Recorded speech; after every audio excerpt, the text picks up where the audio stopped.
You know what was striking me very much with people who are on the Dragon's Path? They can feel Fafnir all the time. There are a lot of people who call Fafnir their father, and I understand very much where this is coming from, because I call Leviathan and Tiamat also like my parents are, very much. But there are a lot of people who can feel Fafnir so much so that they call him father. So many of us.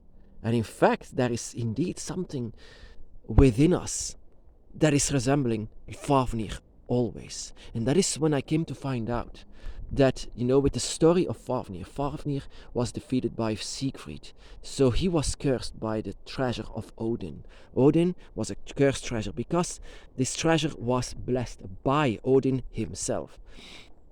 Out of this, the dragon was, no longer himself. He was a slave for Odin's treasure. So once Siegfried came and defeated Fafnir died with his body, but not his spirit. From there on, the dragon god of fire was born. The dragon god of fire that no longer could die. His body died, but his spirit continued to be there forever. And there it became that dragons cannot die. Dragons, their spirits are eternal. Their spirits are fire. He is the fifth element of the draconic pentagram. Fire, you have the four elements. The four elements, so the four dragon gods. So water is dragon's blood. Fire is the dragon spirit. Air is the dragon lungs. And earth is the dragon's body. So all of them. But, fire, physical fire, is actually the fourth element. But there is a fifth element that was actually that of Fafnir. And that explains everything, That explains everything because Fafnir lives in all of us. We have a spirit that cannot die. A spirit that lives within us, that was not awakened yet when we were born here as a child. But it was definitely inside of us. A connection that was made to all of the dragons. It was because of him that we have our dragon's path. It was because of him that we have our dragon's eye. The connection that we have with the dragons. Because the dragon cannot die. The dragon lives in the dragon realm. With body and all. They are not dead. They cannot be dead. That explains a lot. Why so many of us can feel Fafnir as their father. And the same is with Leviathan, that so many of us could feel him simply because Leviathan always was there. Always. Because the dragon Leviathan is in fact the ultimate guide and also feels a lot like a father. And I call him even the father of all dragons. That is what you can also say about Fafnir. Fafnir is also the one that keeps the dragon alive forever. You might not underestimate the last dragon god. The last dragon god, Fafnir, was actually very much powerful so that the dragon no longer could die. He made sure that the spirit of the dragon was eternal. And that was something striking for me. I came to find this out just by meditation, by thinking about this. It all makes sense. It all makes sense that you have a spirit inside of you that is very much draconic. A spirit that no longer dies. It could not die. Before the Fafnir, I could say that the dragon was like another spirit, a spirit that could vanish, a spirit that could go away. In fact, you can even say this is in fact a bit like in religions, that this guy Jesus needed to die and then we can be forgiven of our sins. Well, in fact, this is a bit like it, but not well known at all. You have to find this out yourself, that Fafnir lives within you. All the other of humanity has no business with this. You have to feel this for yourself, that within you there is fire of Fafnir. Fafnir, the dragon god of fire. And he indeed died. He was killed. But he was no longer himself. He was cursed by the gold of Odin. But Odin is a different kind of gate. Odin is God, is a god of one of the gates, but not that of a dragon.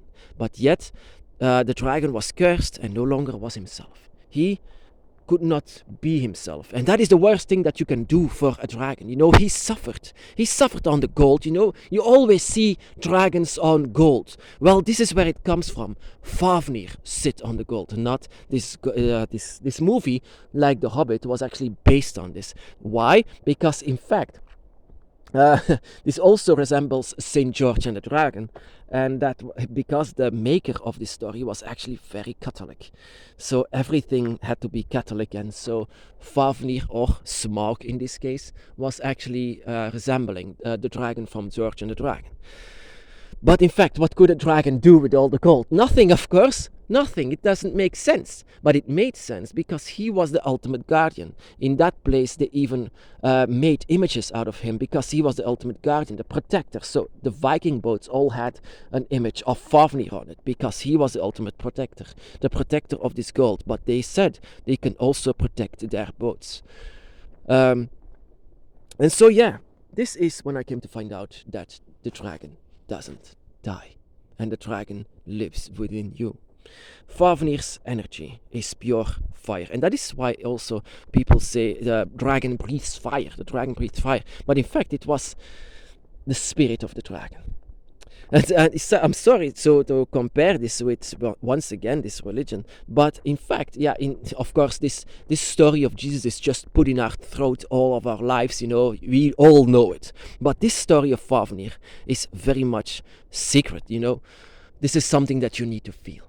This is something that I recommend that you should feel inside of you. And that is also why so many of us calls Fafnir a father. I already said to Leviathan that he is my father, and Tiamat is my mother. And because I could feel them very much, but that is simple for the same reasons. Tiamat is, the earth. She's the earth, and the blood that she had alongside with Leviathan, that is something that you can feel. All of them, all of the elements that they have, that they control, it lives inside of you. All of the dragon gods lives inside of you. But there are some that are stronger. Some can feel Leviathan faster, or some can feel Tiamat faster, so like I did. Or some, and I believe so, that this is very powerful, a lot of us feel the fire of Fafnir first. And then you can call him Father. The dragon god is a father of the spirits. And the spirits live inside. And the spirit lives as well as around you. You are very important for the dragon gods. And especially for Fafnir. And I do believe that one day, even to this day, that you will meet them. The dragon gods that you call father or mother.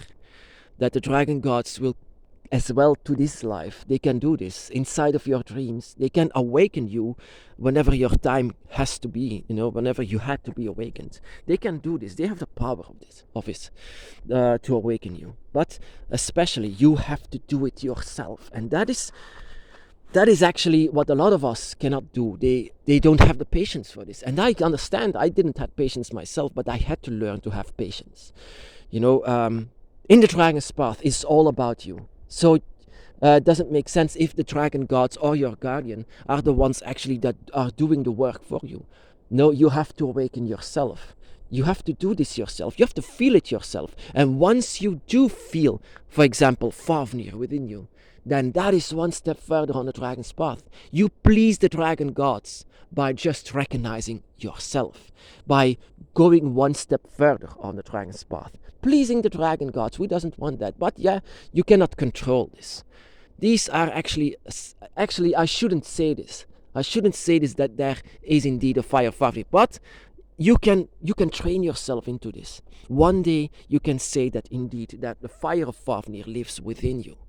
It's very powerful. It's so darn powerful. It even transforms your soul from a human that you were born into that of a complete dragon. That is what Fafnir's fire does. It transforms you. It transforms you completely into that of a dragon inside of your spirit. So once your time here is up, you will be the dragon by the side of Fafnir and all of the other dragon gods, following them into the dragon realm. So yeah, I was actually very confused because I didn't immediately feel Fafnir that much. But then it struck me that I already indeed feel him. I felt him so much, but I didn't recognize Fafnir into this. Into the fire, the flames inside of our spirit. The spirit are the flames that never dies. Fafnir is like the phoenix. He just rises from the ashes. He doesn't die. And he makes sure that no dragon dies again. No dragon dies again. They are always going to be reborn. Sometimes in that of another body as well. But it will always be a dragon.